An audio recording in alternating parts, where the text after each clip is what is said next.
नमस्कार. Math journey या आपल्या यूट्यूब चॅनलवर आपल्या सर्वांचं खूप खूप स्वागत आहे. आज आपण पाचवीतील पहिला चॅप्टर रोमन न्यूमरल पाहणार आहोत. या चॅप्टरमध्ये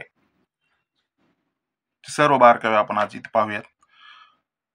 आपल्याला माहिती आहे की युरोपमध्ये जुन्या काळामध्ये जे नंबर लिहिले जायचे त्याला रोमन कॅपिटल्स लेटरमध्ये लिहिले जायचे, त्यामुळे त्याला रोमन न्यूमरल असं म्हणतात. याच्यामध्ये उदाहरण बघितलं तर 1 ला अशा प्रकारे लिहिलं जायचं, याला आपण आय म्हणूयात, 5 ला व्ही म्हणूयात, 10 ला एक्स, अशा प्रकारे लिहिलं जायचं. हे रोमन न्यूमरल्स लिहिण्याचे काही रूल्स आहेत. एकूण 4 रूल्स आहेत. रूल्स 1 नुसार if either of the symbol I or X is written consecutively 2 or 3 times their sum total is the number they make. आता इथं बघा, आय 2 वेळा लिहिले, आय म्हणजेच 1 रोमन मध्ये. मग काय होणार, आयाना एका पाठोपाठ एक जर लिहिले गेले तर 1 + 1 = 2. एक्स म्हणजे 10. इथं डबल एक्स म्हणजे एका पाठोमाग एक जर आले तर 10 + 10 = 20 होणार.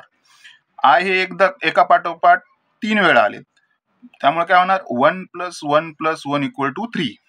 त्याचनुसार दुसरा रूल असा आहे की the symbol I or X can be repeated consecutively for a maximum of 3 times. The number V is never repeated कन्सिक्युटिव्हली.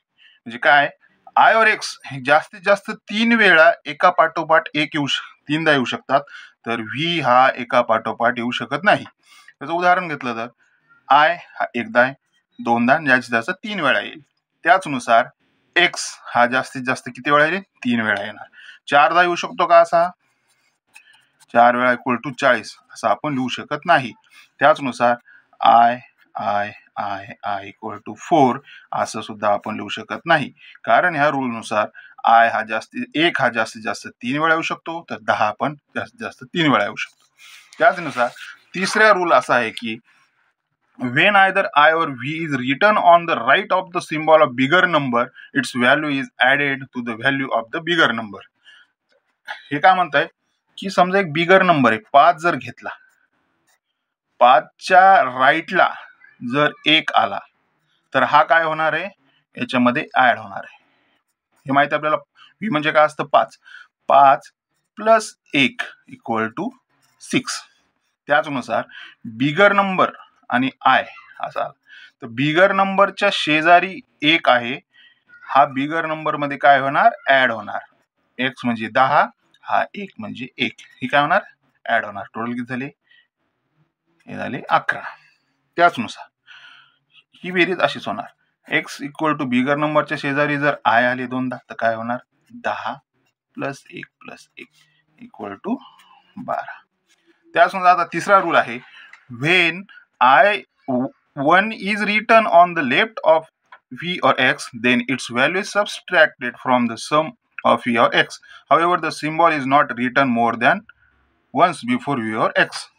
मग काय होणार आहे, इथं काय आहे, ह्या रूलनुसार समजा बिगर नंबर जो आहे, समजा व्ही हा नंबर आहे, त्याच्या शेजारी जर 1 आला तर काय होणार, त्याच्यातून बिगर नंबर मधून 1 हा सबस्ट्रॅक्ट होणार. व्ही म्हणजे काय, 5. 5 मधून 1 सबस्ट्रॅक्ट होणार, हे किती झाले, 4. आणि हे किती जास्तीत जास्त किती वेळा येऊ शकतं लेफ्ट साईडला, फक्त 1 वेळा. त्याचनुसार 10 जर असेल, 10च्या लेफ्ट साईडला जर 1 आला तर ह्या 10 मधून 1 हा वजा होतो, म्हणजे झाला 9. आता हे एक्सच्या 10च्या अलीकडे लेफ्ट साईडला कितीदा 1 येऊ शकतो, जास्तीत जास्त 1 वेळा, 2 वेळा असा येऊ शकत नाही. त्यानुसार 5च्या अलीकडे एकदाच 1 येऊ शकतो, 2 वेळा येऊ शकत नाही. हा चौथा रूल आपल्याला सांगतो. आता त्यानुसार आपण एक्सरसाइज घेऊयात. Write all the number from 1 to 12 using Roman numerals. आता हे 4 रूल्स आपण बघितले, त्या रूल्स नुसार आपण रोमन अक्षर इथे लिहूयात. काय होणार, 1 2 3 4 5 6 7 8 9 10 11 12 13 14 15 16 17 18 19 आणि हे 20. लक्षात. आता दुसरी एक आपण एक्सरसाइज घेऊया. Roman to international numeral. International numeral म्हणजे काय, आपण 1 2 3 4 जो लिहितो ते इंटरनॅशनल न्यूमरल्स. त्यानुसार हे काय झाले 5.